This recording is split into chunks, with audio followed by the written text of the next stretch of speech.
Assalamu alaikum, chers internautes, assalamu alaikum les abonnés de la chaîne DJ Ben Production. Mi salmini goto fof inde mum e yettode mum. J'espère oɗon jam oɗon celli, min mboɗo selli alhamdulillah. On bayri nandemi, on bayri kadi aussi yidde chaîne o, mais wona haydara amin celli machallah. En garti kadi no gowɗen wadde walla no gowɗen waɗirde à tout moment analyse walla mbiyen chronique série men saison 2 série Ardo Dieyla épisode 10. Il paraît en mbaɗin 1 heddino ko 10e mo joni noon jokkiren 10e mo kadi en mbayri yiide épisode 11 ha joni jan épisode 11 épisode 12 fof. Donc peut-être koy programme muy tan ɓe goni inchallah. Espérons bien ne cikkiam haɗani ɗo. Donc sen garti hay épisode 10 saison séquence numéro 1 en ji Dieyla Abdoul. Donc ɓe gari to gayno pour demande pour namdade des renseignements par rapport à entreprise mais aussi Ardo, parce qu'il y a presque 2 ans et quelques mois on peut dire, wala 2 ans ɓe nananen haydara. En ji réponse mo wajo jaabi o andini gila problème o waɗi o ala hen information goto par rapport, parce que à cause de Jamila ko tagonomo nadde hen o ala information Jamila. Eɗen gandi Jamila actuellement wondo ala ɗo o heɓani hen information en plus e Ardo. Mais so tawi en jiki ha yesso Anta nano ndeysaan nano juuɗi en plus Ardo ari. Ardo so tawi kay comme ko wone won kam no ɗum wone ma Ardo hakkude men dangnen ɗum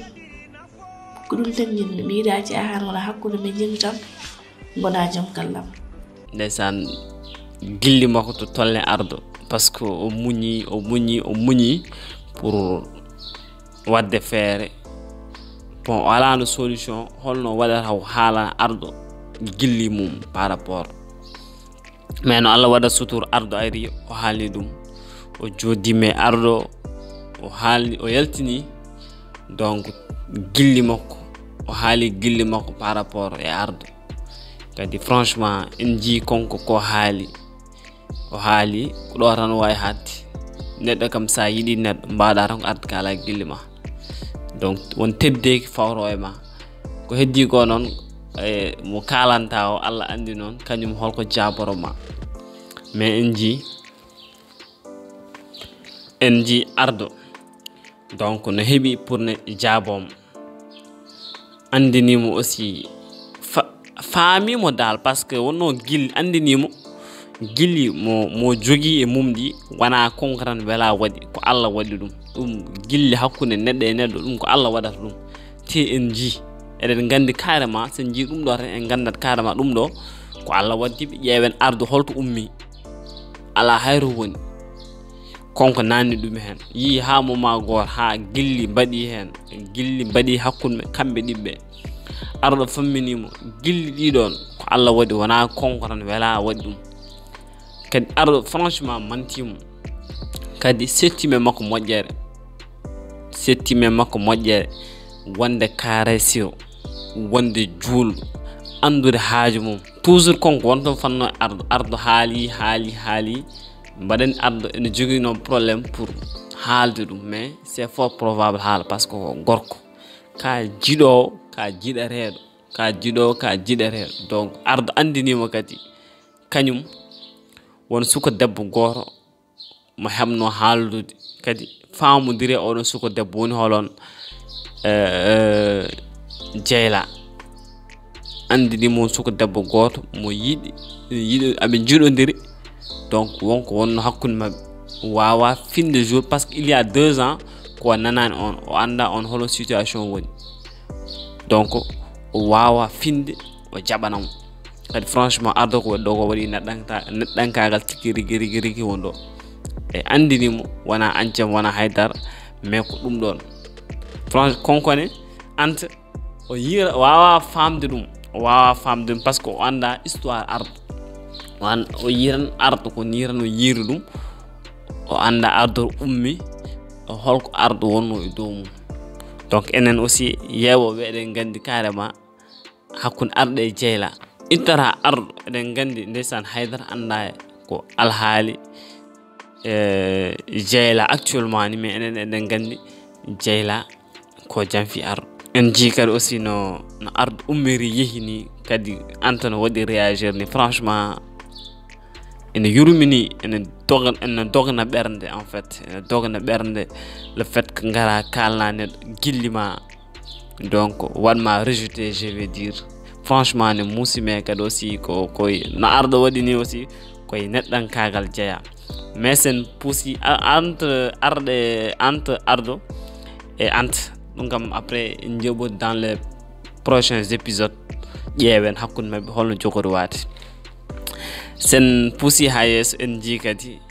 o nana waɗa entre yimɓe ɗiɗi ɓe gandanɗa hoorema homme d'affaires et femme d'affaires je veux dire kamɓe ɗiɓe mbawi yaadude kadi en jii kamɓe à tout moment ndeysan ɓe kaɓat aɓe belda ko yimɓe wonduɓe kaɓat wonduɓe beldat en jii après debbo ari ñaagade yaafuya donc e acte ɓennunoɗe ñandeno par ce que ñanden ɓe duggino jii kadi pourquoi arta ndeysan kaɓa e neɗɗo au lieu jaaha mais à tout moment artat holko saabi ɗum franchement mbiɗa yiɗma tellement ko ɗon tan wawi hadde sa yi aɗa waɗami ko heewi mbeɗa arta e ma ko yidde waɗi ɗum o andini gorko konko yidde makko rek yidde makko toñimo ɗum tagarama à tout moment kalnoɓe kaaɓi o artat mais e nder yewtere mabɓe en jii o waɗi soulevé mo goto woni respect jogade neɗɗo respect o andini gorko yo jogue debbo respect rokkamo respect ha timma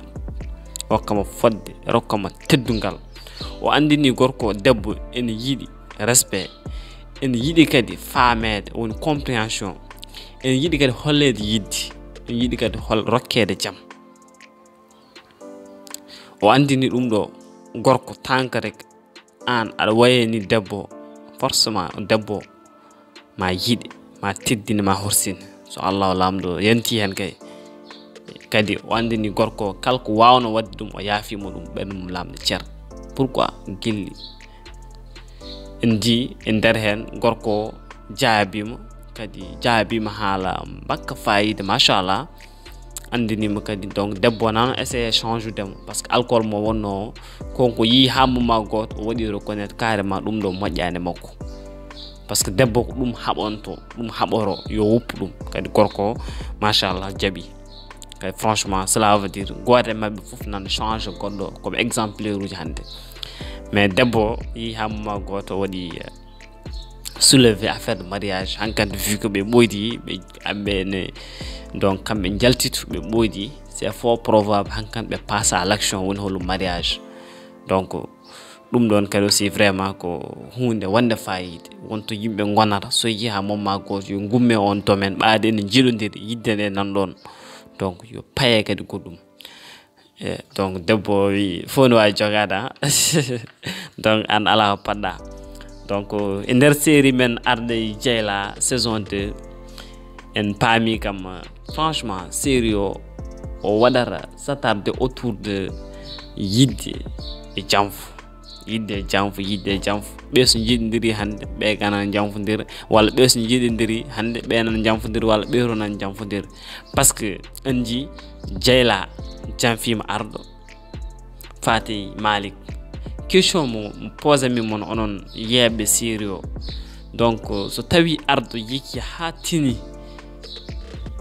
Dieyla ko janfi ɗum e nana resama donc Malik resi ɗum holno Ardo jogori wadde réagir question 2 vu que konko Anta o yettini Ardo gilli makko kadi en jii Ardo waɗimo rejeté andinimo won debbo goɗɗo mo yiɗi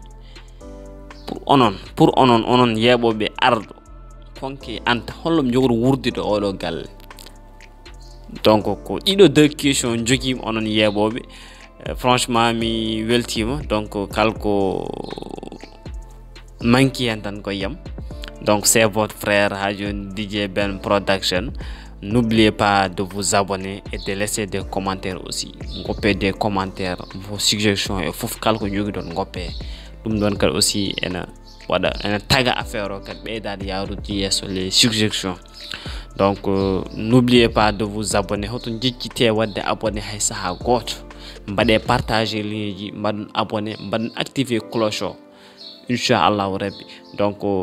après prochaine lumdo, donc vu que moment Ramadan goden peut-être série di ndarto ha yeso men bad analyse code mo gananda warama ko résumé wonade épisode 1